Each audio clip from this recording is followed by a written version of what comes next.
Welcome to the Fear and Greed Daily Interview. I'm Sean Aylmer. Investors are increasingly using their money to make a difference, particularly on issues relating to the environment. But now a new fund has launched that aims to improve gender equality right around the world while still delivering returns for investors. The GII Global Gender Equality Fund is the first of its kind in the world and already has investor commitments of around $300 million. GII stands for Global Impact Initiative, and the CEO is Giles Gunesekera. Giles, welcome to Fear and Greed. Thanks very much for having me, Sean. So tell me about the fund. What's it trying to do and who's it trying to invest in? Yeah, so the fund is the world's first actively managed impact fund for women and girls. There's a number of actively managed funds out there for impact funds for women, but this is the first that takes into account both women and girls. And how it does it, Sean, is firstly what we do is we screen out alcohol, gaming, tobacco, weapons, fossil fuels and adult entertainment, plus controversial medicines and a few other areas. What we then do is we apply a gender lens to the portfolio, and that is looking at companies that have a high percentage of women on the board, women in senior management, companies with family-friendly policies, companies that are working towards pay parity, whole range of quantitative and qualitative characteristics. And what comes out is a globally diversified portfolio and diversified by sector, diversified by geography, and it's global and has a gender lens that is overlaid on top of the portfolio. Okay, a couple of things I want to jump in there. Is the theory behind it that if you actually enable women and girls as well as men in a company, you're going to get a better result because sort of more heads trying to work out which way a company should go is a better thing. So, sort of opening it up to everyone in society. Like, I'm just trying to think the philosophical underpinning in terms of the investment philosophy as opposed to it's just the right thing to do. Yeah, no, it's a really good question. So there's two very clear and distinct responses to that question. So firstly, from a philosophical perspective, there is 50% of the population that don't get the same opportunities as the other 50%, and that's obviously women. Yep. So philosophically, we have structured the fund to try to bridge that gap. But secondly, the research is overwhelming that the greater diversity you bring into the boardroom, into the workplace, into any organisation, and particularly if that diversity is by gender, the better decisions that are made. Yeah. Okay. So the other thing that you mentioned a number of sectors that you screen out to begin with. Some of those I understand on ESG grounds, which probably this is part of. So maybe I'm answering my own question. But why is gaming, for example, screened out? I understand some medicines and those things, but not gaming necessarily.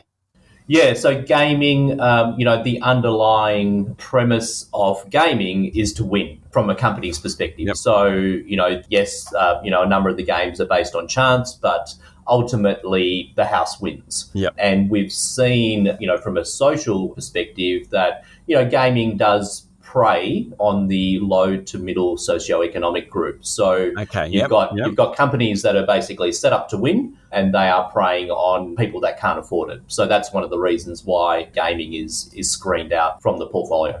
Yeah, okay. So, the Global Impact Initiative, it's more than just screening for women and girls, though that's sort of its central focus. It's also an ESG style fund. Yeah, look, Global Impact Initiative as a business, Sean, has 5 main pillars that we work under. So that's gender equality, Indigenous communities, health, affordable housing and climate. Yep. So gender equality, although it's a standalone pillar, it actually permeates across everything that we do. Yes, so okay. We have 2 very distinct parts to our business. One is setting up funds like the Global Impact Initiative Gender Equality Fund.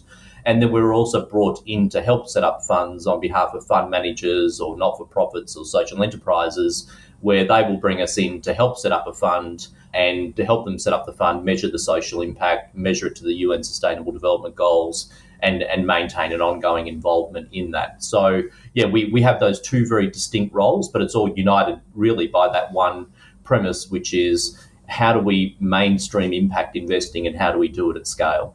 Okay, so I understand what you're doing now. Mm-hmm. Will it make a difference to gender equality in the medium term, do you think, these sorts of funds?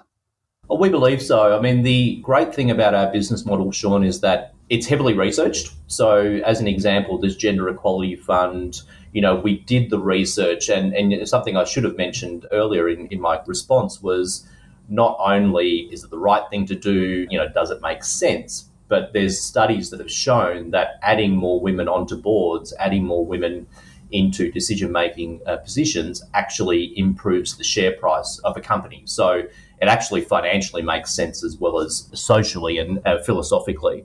So, yeah, absolutely. This will make a difference. The product is also deliberately set up to scale. So the bigger it gets, the more impact that you're having on women in the workforce, the greater positive impact you're having on women in the workforce in terms of more women on boards, more women in senior management, more companies that are helping more women re-enter or enter the workforce. But then also the second component, and this is the real differentiation point, is that as an investor, you can go into an option where you sacrifice your income. So we're investing in a globally diversified portfolio of listed companies who pay dividends. Those dividends, as an investor, you can choose to sacrifice those dividends. And those dividends go to 5 girls' charities specifically to help achieve social impact for girls. Okay, stay with me, Giles. We'll be back in a minute.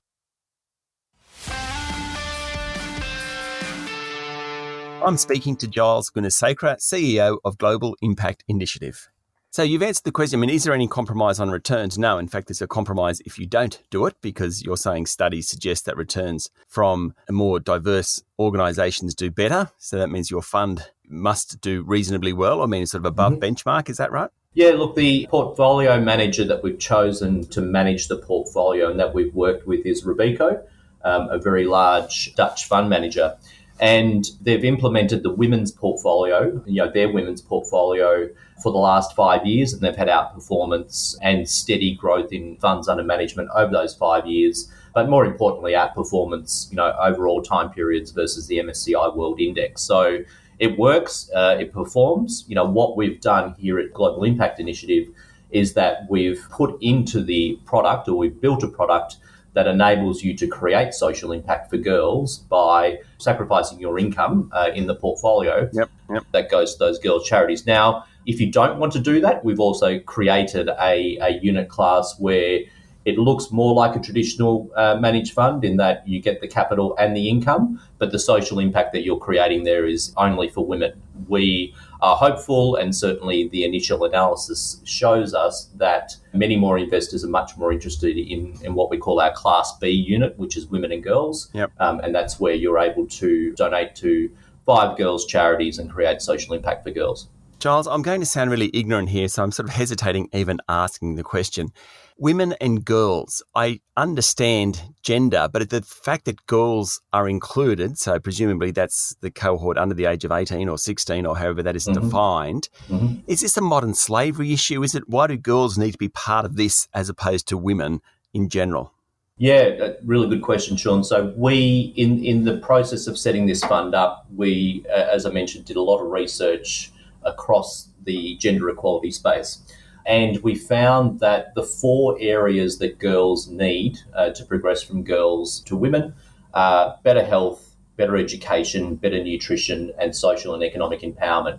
So if you are able to provide a girl, and this is regardless of whether they're in emerging markets or developed markets, you're able to provide a girl better opportunities in one or several of those areas that will help them basically move forward. Yep. So then based on that research, we then did a global search for, who are the 5 not-for-profit partners, charities, social enterprises out there that are world leaders in this space. And after a global search, we selected the Malala Fund, Grameen, UNICEF, UN Women, and World Vision. And each of those partners have expertise in one or several of those areas. And importantly, Sean, what we're doing is we are taking the income from the portfolio, and then on an annual basis, we will distribute it to those charities. So this is not a donation to these charities and off you go, do your best. Yeah. The difference here is that we are sitting down with the charities. So as an example, the Malala Fund, we would sit down with the Malala Fund on an annual basis and say, Malala Fund, here's $500,000. How are you going to spend it? Or let's look at how you're going to spend it. So firstly, how many girls are going to be educated? What countries are they going to be in? What year levels are we targeting, et cetera, et cetera. So as I said, it's not a donation that we just say, off you go, do your best. We work with them and then we help, measure the impact of that donation on girls. Okay, you mentioned Grameen. Now, the fund has the support of Professor Muhammad Yunus, who was awarded the Nobel Peace Prize for founding the Grameen Bank and pioneering the concepts of microfinance. So how much of what he's done, providing finance to the poorest of the poor with a focus on women, is reflected in this fund?